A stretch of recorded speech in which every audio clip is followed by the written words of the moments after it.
Amen. Amen.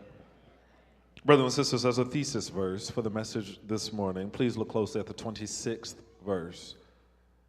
Rise up, come to our help, redeem us for the sake of your steadfast love.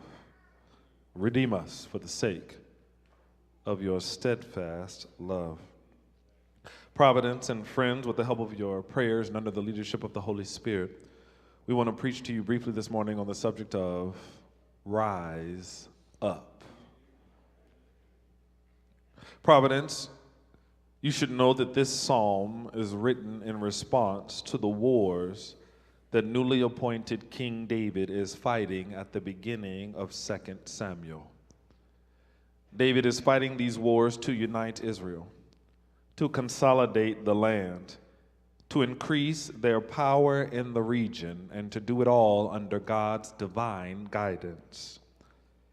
Indeed, if you were reading 2 Samuel, you would notice that God is blessing them, and God is directing them. They are victorious beyond measure. The magnitude of David's name is growing with each successive victory. They are winning battle after battle, war after war, until they aren't. A few losses in a row sponsors this psalm as a national lament and national prayer for God's help. Where are you, God? How can we be losing? God, I thought you were with us. These are the thematic divine cries of the 44th Psalm. The psalm is both powerful and passionate in its message, and it is meant only for those of us who know what it's like to be winning with God until you aren't. The people who know what it's like to have everything going your way, to feel the divine favor of God in your life until suddenly there is a turn or series of dramatic events and you are winning no more. The lament of this psalm connects solidly with those who were winning in their marriages until the fighting began and you were winning no more. Those who were winning on their jobs until layoffs happened and then you were winning no more. Those who were winning with their health until you visited the doctor and you were winning no more. This psalm is for those in the audience who can confess, I know what it's like to be winning with God, and then all of a sudden, inextricably, to suffer a loss. We were winning with our finances, then a couple major unexpected expenses hit, and now we're broke. I am winning with my vehicle, but then I had an accident with someone who didn't have insurance, and now my car is gone. I was winning with my home until my water heater blew. Then my roof needed repair. Then my HVAC went up, and now I'm losing. We know what it's like to be winning with God and then suffer a loss. Someone can confess, I was winning in my friendships, and then the drama started. I was winning with my president, and then his term expired.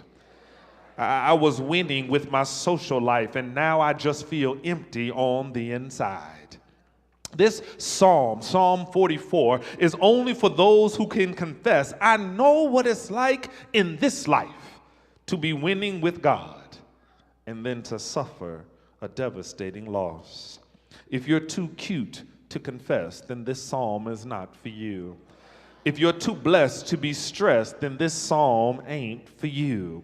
If acknowledging your difficulty, if confronting your pain, if challenging your enemy and calling out your God is too much for you, then this psalm is not for you. Because this psalm on this morning, this psalmist in our text, he wrote a song following a humiliating defeat for the children of Israel. A defeat that was all the more compounded because in every which way they were winning upon winning upon winning, and all of a sudden they lost. God, how could this happen? God, where are you in this situation? What is going on? Why, great Jehovah, would you enable us to conquer the land? Why would you bless us with this new king? Why would you lead us into such a vast military campaign only to give us over to this humiliating defeat? Has anybody ever felt that way? Why in the world, God, would you allow me to fall in love with rose-colored glasses if this marriage just wasn't going to work out? Why would I get my hopes up on the security of this job and the fellowship of my coworkers only to see myself laid off?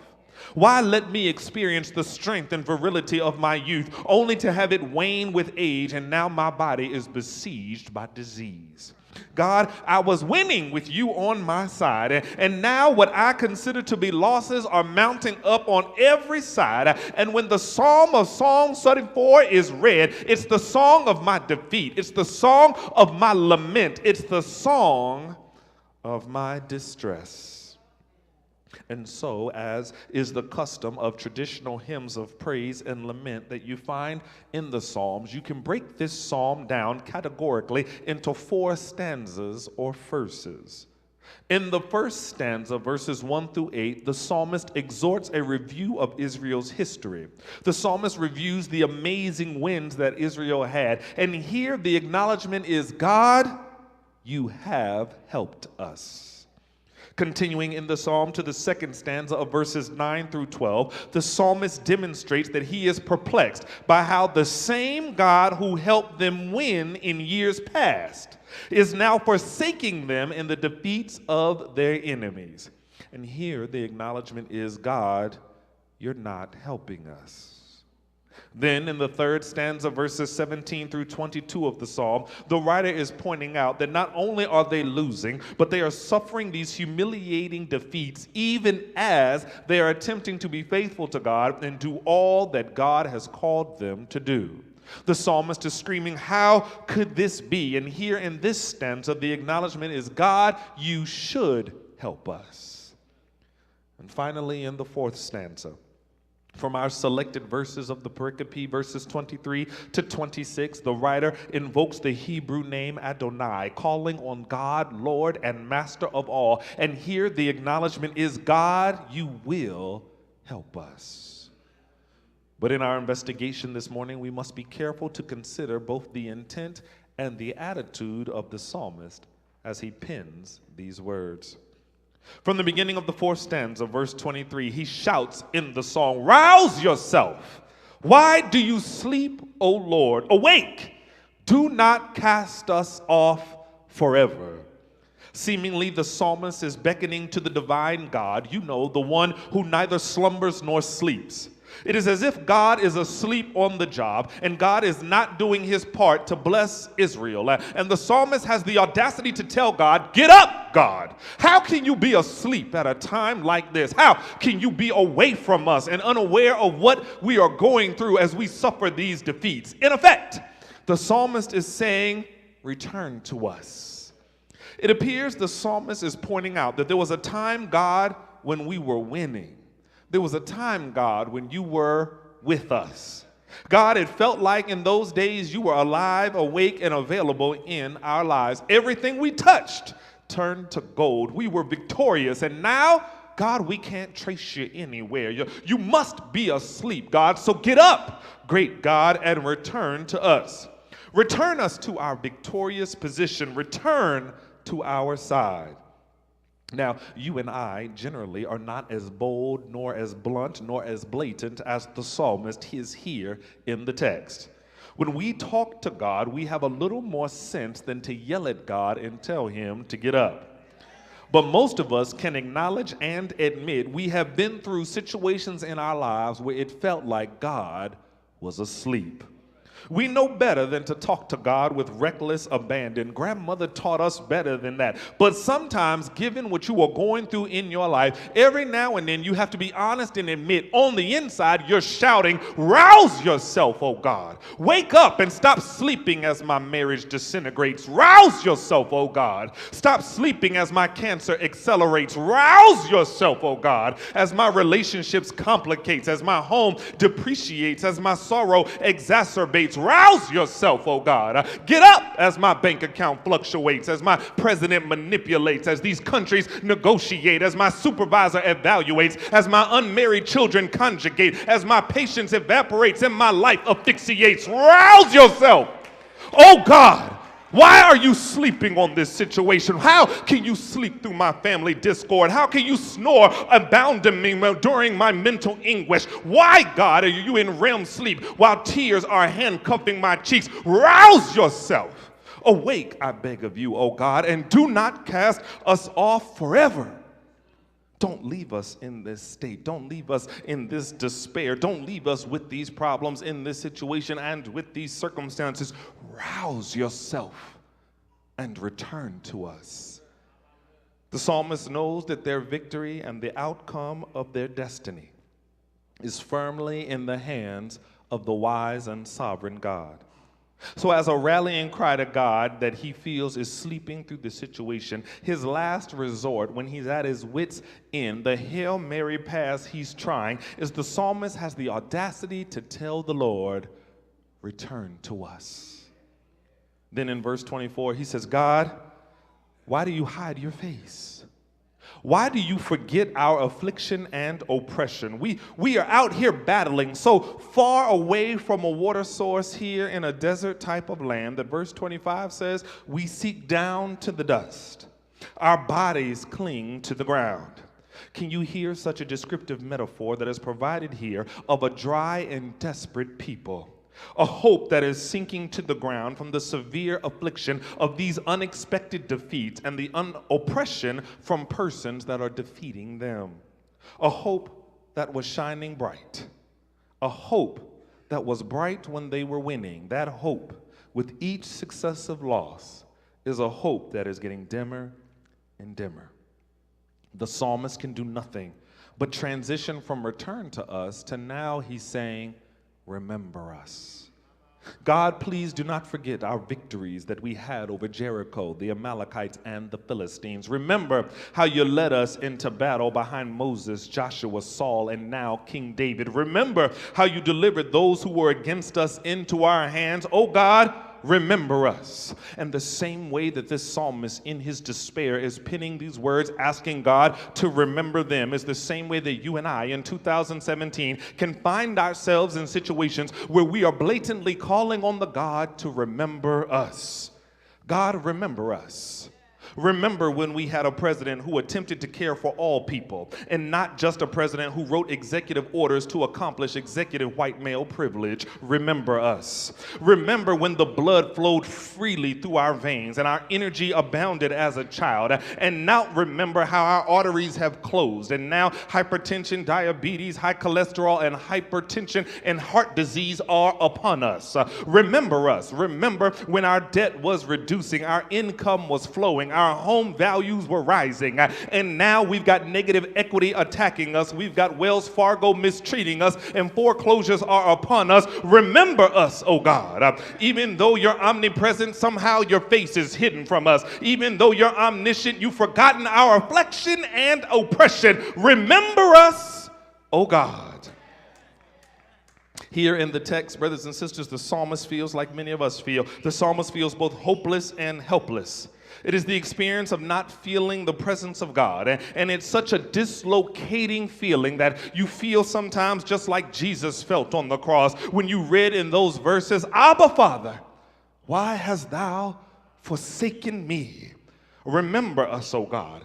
Because without you, God, we will lose our way. Remember us, oh God. Without you, God, the president has lost his way. Remember us, oh God. Without you, God, our children have lost their way. Remember us, oh God. Our school system has lost its way. Our churches have lost their way. Remember us, oh God. Our democratic process is gone. Our health care is decreasing. Our diplomatic relations are going down. There's no justice in our war. We use violence instead of peace. There are murders in Chicago, carjacking in Atlanta, no humanity in North Carolina. Remember us, oh God, Because without you, we are going astray. We are going astray to a racial divide and economic disparity. We've got pornographic minds, gender atrocities, family wars, selfish decisions, technological dependence, a love for self, a hate for our neighbor, sexual abuse of people, trafficking of children, drug dependence, and a passion for violence. Remember us, oh God, because without you, we become the worst version of ourselves. Without you, we tear each other down. We refuse to stick together. We think only of ourselves, and we will perpetuate discord in our families. We'll perpetuate fractures in our friendships. We'll perpetuate hatefulness in our speech. Remember us, oh God, because we need you. We need you to return to us. We need you to remember us. And then, using the only two words that can appropriately capture our God. Using the only two words that captivate the power of this city and can motivate the goodness of a nation. Using the only two words that can transform the peace of an entire world. Using the only two words that can turn losses into victory, losers into victors, losing into victoriousness. Using the only two words that wipe tears from mine eyes, that return hope to my spirit and joy to my salvation and belief in tomorrow. Now, using those only two words, those two words that tell God, God, I'm waiting for you. God, I'm standing with you. God, I'm following behind you. God, I'm believing in you. I'm preaching for you. I'm walking with you. I'm submitting to you. Then the psalmist pins those two words and he says, rise up and come to our help. Rise up and take your divine place. Rise up and be our holy leader. Rise up and guide us to victory. God, we need you to rise up and redeem us for the sake of your steadfast love. Initially, we called you to return to us. Then, in the psalm, we asked you to remember us. And now, great sovereign of the universe, we implore you, rise up and redeem us. Oh, how powerful these words are, and apropos to what a city needs this afternoon and what a nation needs in all the days to come. God, rise up and redeem us. We are marked and devalued under the scourge of sin in our hearts, in our families, and in this country. We are separated from you, God, by our selfishness, our arrogance, and our lack of holiness. We're suffering losses in our minds, losses in our bodies, losses in our communities, losses in our families, and losses in our nation. We've transitioned from being the nation that is empire on top to scratching and clawing our way up from the bottom. We thought we could do it without you, God, but we've learned our lesson. God, please rise up. Rise up and redeem us in this life. Rise up and pay off our sin debt. Rise up and buy us back from the foreclosure of our hubris. Rise up and recover us from the sale of our humanity. Rise up and exchange us from the old us to the new you. Convert us from the image of who we were to the image of who you have called us to be. This is how a community comes back from suffering losses. This is how we transition back into victors and become the redeemed. Lord, we need you to redeem us. From the psalmist, these words will only mean something to your heart if you're the type of person in this life who has seen the tide turn. If you've experienced a bunch of wins with the Lord and now you're experiencing a loss. These words only mean something to people who know what it was to be winning with God and now be in a position where you're about to lose. These words of Psalm 44 are only for the ones who believe in the power of prayer, who know that laments do not go unheard by God, and who trust that a holy God can do nothing but rise up in your life. And in that realization, you realize the beauty of this psalm. Consider this.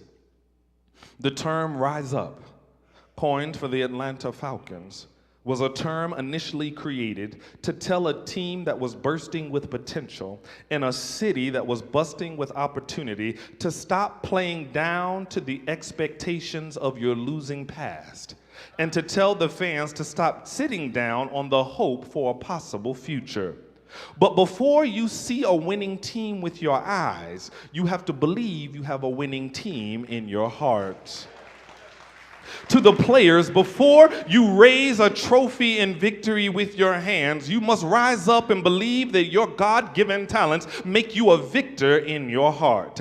And if we as a city and they as a team would rise up just as falcons rise toward the heavens, then soon and very soon, the team would soar like a falcon over the landscape that is the NFL. They would ascend to heights unknown in this city and to this team. They would experience championship power, and the city and the team together would be able to rise up. Well, my brothers and sisters, I'm afraid to give you the bad news. I have to tell you that the city of Atlanta and the team called the Falcons are actually guilty of copyright infringement.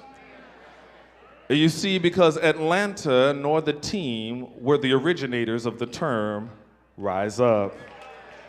Long before a t-shirt was ever printed, before a commercial was ever made, before Rise Up fever ever swept the city, there was a psalmist of Jewish heritage who was tired of losing without God. There was a psalmist who penned these words, who said, I may have been on a losing team before, but if I get God in my life, then I can rise up and I can become a victor. If I get God in my life, then the Lord would lead me on to victory. I can rise up and ask God to return to me as the leader of my life. Rise up, God, and be Lord over my children and this creation. Rise up, God, and redeem me with your loving kindness. Rise up, God, and take your place as the head of my life. Lead me and guide me as you see fit. Keep me in your perfect care and remind me, God, that once the Lord Almighty rises up in your heart, that neither death nor life, nor angels nor rulers, nor things present nor things to come, nor powers nor heights or depths, or anything else in this world can ever separate us from the love of God. So rise up and remember me. Rise up and return to me. Rise up and redeem me. And when the Lord rises up in your life, your family can get saved. When the Lord rises up, your church can be restored. Your family can be repaired. Your children can be recalled. Your trust can be re-earned. Your language can be refined. When the Lord rises up, your joy can flow like a river. Your peace can reign. Your grace can rule. Your love can stand. Your hope can live. When the Lord rises up, the call is clear. The place is here. The time is now. When the Lord rises up. God bless you, Providence.